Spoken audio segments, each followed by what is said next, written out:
Bonjour à tous nos téléspectateurs. Tout à fait, nous recevons Christian Pondo, que vous connaissez certainement, de Red Zito.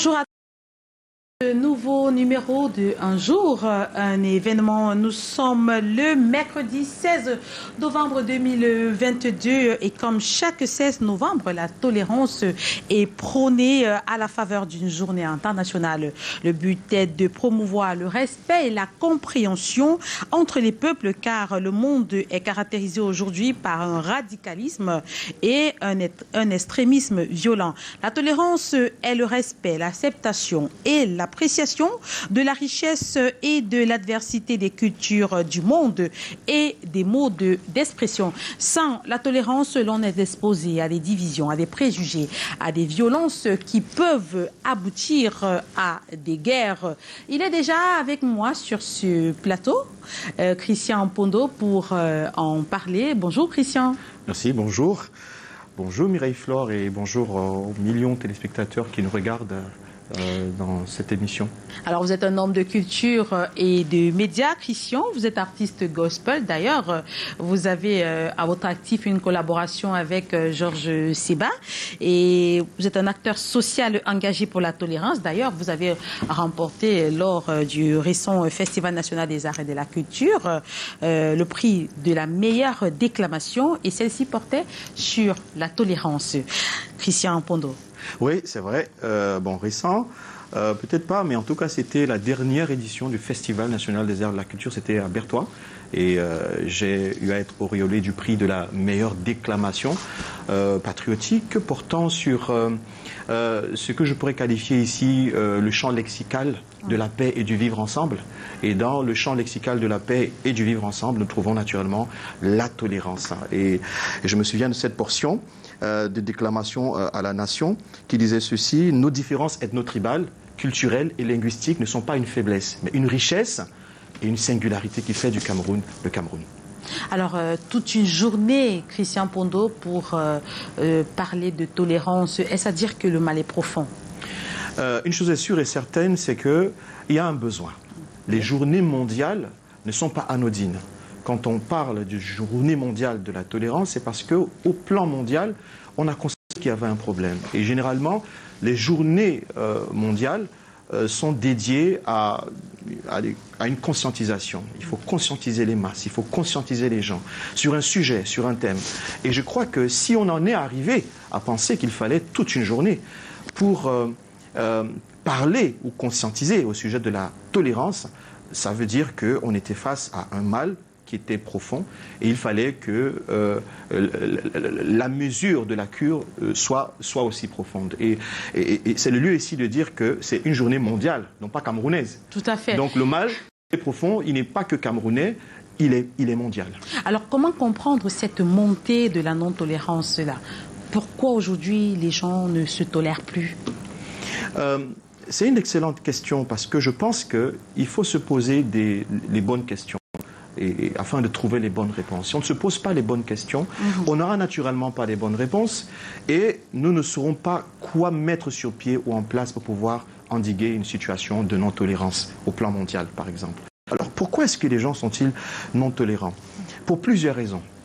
La première raison, déjà, c'est la perte de vue du fait que si nous sommes différents, parce que quand on parle de tolérance, on en parle dans un contexte de différence. Il faut être tolérant, vis-à-vis l'autre qui n'est pas nous, l'autre qui est différent. Et les différences sont plurielles, elles sont culturelles, elles sont linguistiques, elles sont elles sont religieuses, les différences de croyances, les différences politiques, les différences sont plurielles. Mais il ne faut pas perdre de vue qu'au-delà de nos différences, nous avons une ressemblance. Alors quand on oublie que nous nous ressemblons, au-delà des points de différence ou de divergence, on peut arriver à être non tolérant. Je vais étayer mon propos en donnant 2 exemples. Il y a eu l'esclavage. Pourquoi l'esclavage? Parce qu'à un moment donné de l'histoire, il y a eu des hommes de race blanche ou de couleur blanche qui étaient convaincus que les Noirs étaient inférieurs. Ce n'étaient même pas des hommes, c'était des sous-hommes. Comment expliquer également la violence du côté des pays arabophones vis-à-vis des Noirs? Parce que les Noirs ne sont pas considérés dans certains de ces pays comme des hommes. Ils sont considérés comme des sous-hommes.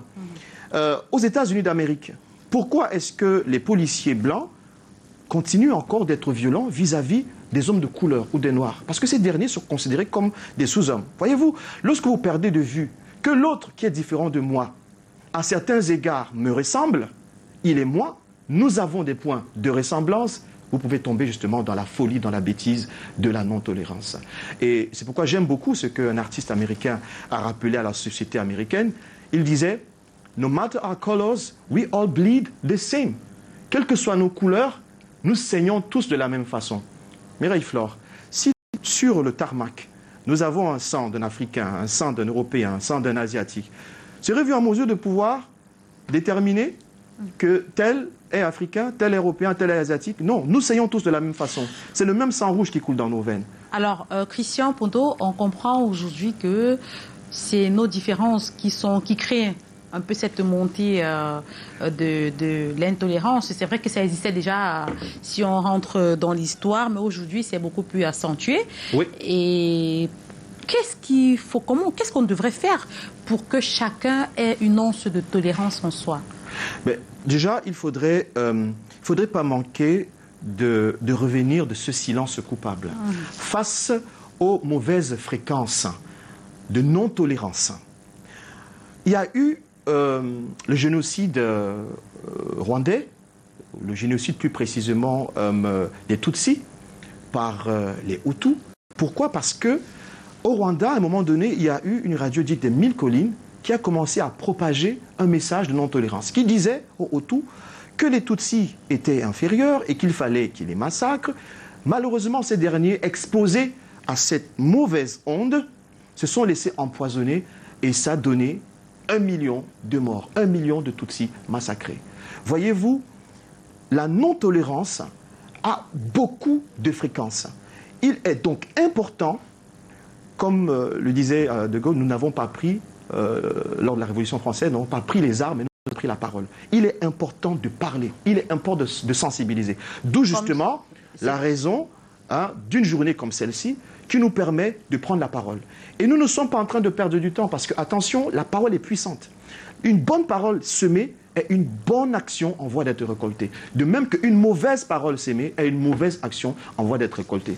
Donc il faut propager les discours de non-tolérance. Il faut propager des discours d'amour. Il faut propager des discours d'acceptation. Et il faut le faire dès la base, dès le berceau, dès la maternelle, dès le primaire. Et c'est ce que vous faites au quotidien, Christian Ponto? C'est ce que, oui, nous nous évertuons du moins à faire dans le cadre de mon association, le Light Club Association créée en 2012, et qui nous permet justement de sensibiliser sur ces sujets au travers de productions citoyennes. Qu'est-ce qui vous a poussé, Christian, à devenir un acteur social engagé pour la tolérance? Je crois que c'est une histoire personnelle. Est-ce que vous avez été victime de tolérance ou d'intolérance? Merci de me poser la question. Je crois que c'est après m'être posé une question, celle de savoir comment est-ce que je pouvais contribuer à l'avènement d'une société meilleure ou à la construction d'un monde meilleur. Et j'ai donc réalisé au plus profond de moi que je me sentais appelé. C'était comme une vocation, une voix intérieure qui m'interpellait à me mettre sur ces chemins-là. Pourquoi? Parce que il est important de faire résonner certains mots qui semblent désuets. Il est important, comme je le disais, de connecter les gens aux bonnes fréquences. Aux bonnes fréquences de la tolérance. Si on veut avoir des gens tolérants, il faut les connecter aux bonnes fréquences de l'amour, aux bonnes fréquences de la paix. Et je pense que, Flore, si nous devons être tolérants, c'est parce que nous sommes des objets de tolérance. Tous, nous sommes des objets de tolérance. Et je crois que c'est une des raisons qui explique la montée en flèche de la non-tolérance qui se manifeste au travers des violences plurielles. Lorsque nous perdons de vue que nous sommes des objets de tolérance. Vous parliez de la tolérance dans un contexte de différence.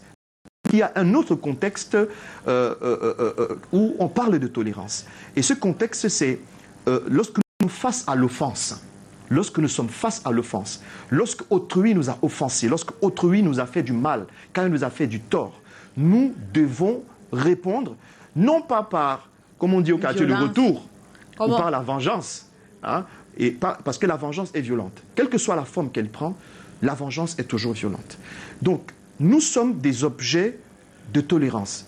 Je suis croyant, je suis chrétien, convaincu, engagé, et je crois que Dieu nous tolère. Le Dieu créateur est tolérant vis-à-vis de nous, qui sommes pécheurs. Dieu est tolérant. Et nous nous souvenons de cette phrase du Christ dans le Notre Père. Pardonne-nous nos offenses comme nous pardonnons aussi à ceux qui nous ont offensés. Mais vous savez très bien, Christian, que ce n'est pas évident pour une personne bien parfaitement constituée d'être toujours tolérante. De baisser les yeux lorsqu'on vous affronte en face, de dire merci lorsqu'on vous gifle, c'est pas toujours évident. Oui, c'est vrai que c'est pas évident, mais il y a quelques trucs et astuces qui sont de nature à nous permettre justement. Quelles sont ces astuces-là? Voilà, justement. Parce qu'il faudrait bien que, que nous soyons tolérants pour voir ce regain de violence-là baisser. Voilà, si je suis un objet de tolérance, c'est pour être à mon tour un acteur de tolérance. Parce que je reçois la tolérance pour la donner. Je la reçois par exemple de Dieu, qui est tolérant envers moi, alors il faut que je sois tolérant envers les autres.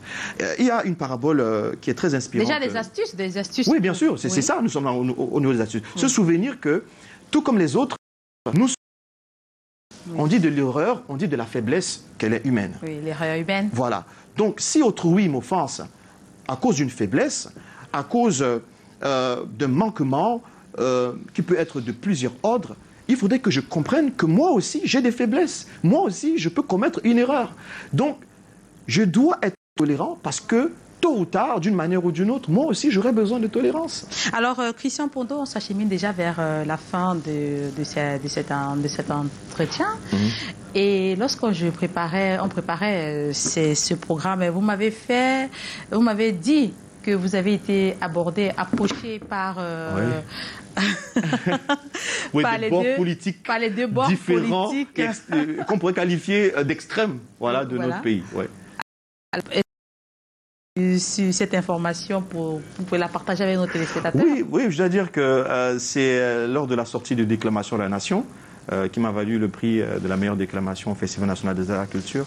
Il s'est passé que j'ai reçu des coups de fil, vraiment des personnes qui appartiennent, et des personnes influentes qui appartiennent aux deux bords, qu'on qualifierait de sardinards et tontinards, qui, de part et d'autre, ont reçu ces paroles de manière agréable. Et j'étais moi-même le premier à être surpris. Et ceci m'a amené à comprendre que, en politique, tout particulièrement, il est important de comprendre que unité et uniformité de pensée ne sont pas synonymes. Unité et uniformité de pensée ne sont pas synonymes. Lorsqu'on est amateur en politique, ou quand on est pubère en politique, on ne va pas le comprendre. On ne va pas être tolérant. Mais quand on comprend qu'autrui a un droit à la différence, il a un droit à la liberté de penser et de penser différemment. Il a la liberté d'expression. Oui, de s'exprimer différemment. Alors on ne va pas verser dans cette sottise. Quelle intolérance! Et on ne va pas tomber dans les mauvaises attitudes qui consistent à se battre plutôt que de débattre, ou alors à se disputer plutôt que de discuter. Voilà, Christian Pondo, un dernier mot. Nous sommes pratiquement arrivés au terme de cet entretien dans le cadre de Un jour, un événement. Et votre programme est consacré ce jour à la tolérance, ceci en faveur de la célébration de la Journée internationale de la tolérance.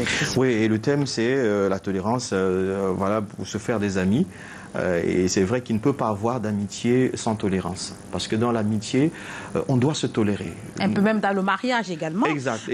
Dans la vie au quotidien, voilà. Entre collègues, il faut se tolérer. Voilà. Entre conjoints, il faut se tolérer. Oui, entre amis, il faut se tolérer parce que nul n'est parfait, comme on dit. Oui, et cette année, justement, je célèbre le 21 novembre mes 14 ans de mariage. Et je pourrais dire qu'il s'agit de 14 ans de tolérance. Ça n'a pas été facile. Oui, de tolérance, en fait, je pense que j'ai quand même plus reçu de tolérance que j'en ai donné. Donc on a besoin vraiment de tolérance pour que le vivre ensemble soit justement possible. Et il faudrait comprendre, pour parler encore de cet autre truc et astuce pour être tolérant, que de même que notre différence enrichit les nuances du monde, la différence de l'autre est un enrichissement des nuances du monde. Et je vais terminer par cette strophe que je cite dans Pour l'amour du Cameroun. Malgré nos différences, nos diverses tendances, regardons à ce qui fait notre ressemblance et soyons tolérants. Et à votre Christian Pondo, je tiens à dire à nos téléspectateurs que nous devons apprendre à vivre ensemble comme le forum. Nous allons mourir comme des frères. Nous devons apprendre à vivre ensemble comme des frères. Sinon, nous allons mourir tous ensemble comme des sottes, à Dixit Martin Luther King. C'est ici que s'achève cet autre numéro de Un jour, un événement. Merci de nous avoir suivis.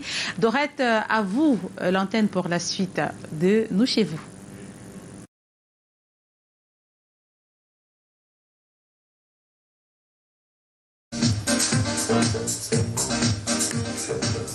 Merci beaucoup Mireille Flore des Fofotso. Regardons à ce qui fait nos différences. Soyons tolérants. C'est la journée internationale de la tolérance ce jour. Et Mireille Flore, on a pris plaisir à écouter Monsieur Christian Pondo, homme de culture, qui nous a parlé de cette tolérance-là. Et désormais, on sait que la tolérance est hyper importante, peu importe le lieu, que ce soit dans le milieu de service, que ce soit dans un foyer, en famille, entre amis, partout, soyons simplement tolérants et apprenons de nos différences, aimons-nous sans toutefois juger qui que ce soit parce que chacun est unique. Voilà, donc on espère que ça se passe bien à Douala, en tout cas à Yaoundé, le soleil brille et brille vraiment très fort. Alors, nous avons beaucoup de soleil en studio via le Penalty Lunch parce qu'on